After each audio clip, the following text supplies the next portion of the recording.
Are you aware of Stephen Pressfield's idea around this term resistance? And it comes from his book, The War of Art. I feel like we've talked about it before. You might have even read it. I have read it. Resistance being like the thing that's holding you back before with your productivity. Yep. So I read an article. Well, actually, it started from me thinking about, isn't it so interesting that as human beings we can sabotage ourselves in life? We can do things we wish we didn't do. We can make decisions that don't have our best interest at heart. We can restrain ourselves from initiating change that is necessary, or we don't stop ourselves from a particular thought pattern or a pattern of action that's causing us significant pain. We just stay as we are. And it's like, whether it's a consequence of wrong action or inaction, we sabotage our possibility to live a better life. And it's so interesting, because if we were completely in control of ourselves and our reality, then we wouldn't sabotage ourselves. So it suggests to me that we aren't the masters of our own psyche, we aren't the masters of our own internal kingdom, and that there's something going on. And I did a bit of research into it, and I found a article that I can share the link with you if you're interested in reading it, from a Jungian psychoanalyst talking about a saboteur archetype. Now, an archetype is, how's the best way to explain this? There are typical situations that human beings will pretty much universally experience, and an archetype is the way we mentally represent the pattern of behavior that one usually carries out in a typical situation. So the saboteur archetype represents how you're likely to think, feel, and behave in a situation where you sabotage yourself or you sabotage others, right? And a great example, I think the best way to explain archetypes is to put it in some kind of context.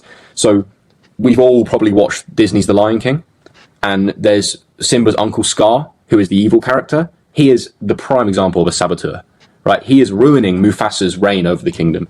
He leads Simba. He leads a situation that makes it look like Simba kills his own father, right? Which means the king's dead, and the heir to the throne of the king's son has to be banished because of the bad thing he's done. Like, he sabotages the whole situation. There's a good thing going on, he ruins it. Now, the archetype of the saboteur can also be something we do to ourselves, right? We sabotage ourselves. We play that role of Uncle Scar in our own minds, in our own lives. And I was thinking about this, and it made me think, okay, is the saboteur archetype similar to Pressfield's idea of resistance? Pressfield talks about this force that you are possessed by that makes you procrastinate and distracts you from doing the work you need to do to move your life forward. And resistance happens because your ego just wants to maintain its control and maintain the status quo and doesn't like the idea of you growing. And these forces, Pressfield sees that creative forces and inspiration are actually outside of ourselves. He sees them as sort of mystical entities that possess us and pass ideas into us. And so the ego doesn't want these forces to be changing us. The ego likes things to be as they are now, because the ego is fundamentally anxious and defensive. It doesn't want things to change. And so what's the practical sort of application of all this waffle that I've just yapped? Well, I put this in a post on my YouTube channel, I think yesterday. And it's that it's really important to understand that there will be forces inside you that don't have your best interest at heart, that make you procrastinate, that make you make wrong decisions, that make you behave in ways that you don't want to, that stop you from making changes that could make your life better. And each time you notice that and you understand that point and you really sort of, you absorb it and integrate it into the way you think about yourself and the world, then you start building a different voice, which understands that you can still do things despite the fact that you don't feel competent enough, or the resistance voice comes in, you get distracted. There is another voice you can make louder, a voice of reason, a voice of logic, and you don't always have to follow the intentions of the internal saboteur, and you can overcome these forces. But to do that, you initially have to understand that they're there. So I said a lot there. Tell me your thoughts. I think it's something that we're aware of when it happens. I feel like in a lot of cases we're aware that we're sabotaging ourselves when we're doing it. It's just so overwhelming that we go through with it. Mm. And you ask, why are people doing that and giving into it?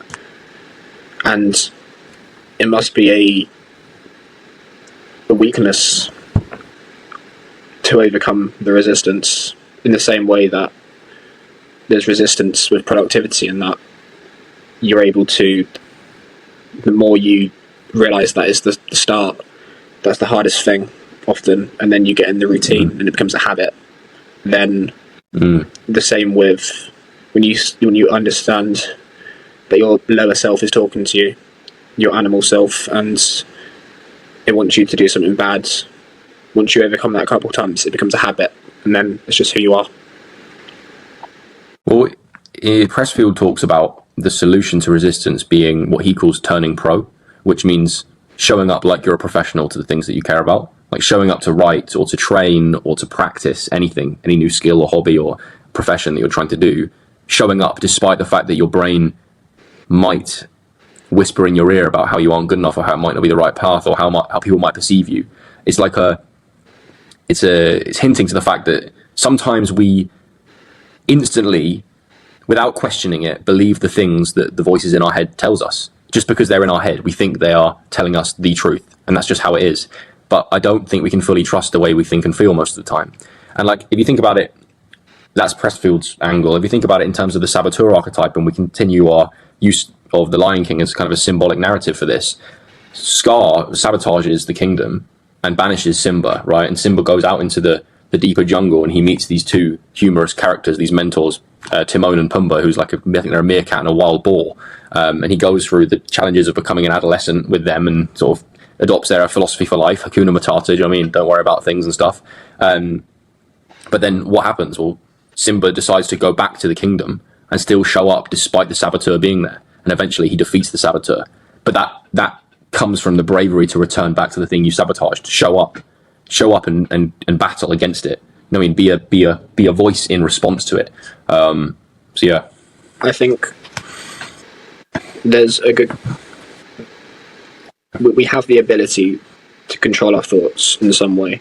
We don't have the ability to control them as they pop in. We can't decide that as maybe the muse or something pops in. But what we can do is we can have that thought and contradict it, and therefore we kind of can control its power.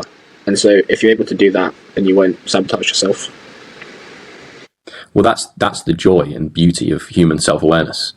It means that we can be stricken with painful levels of self-consciousness and have existential crises because of how self-aware we are as tiny creatures in an infinite universe. But one real benefit to it is there seems to be this meta perspective you can take about your thoughts. It's called metacognition, thinking about thoughts.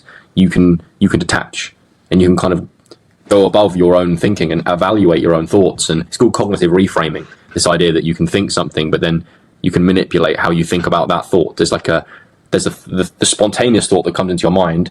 Then there's, if you have a level of conscious presence, your own evaluation of that thought and how you want to approach it. And then there's the action that comes subsequently.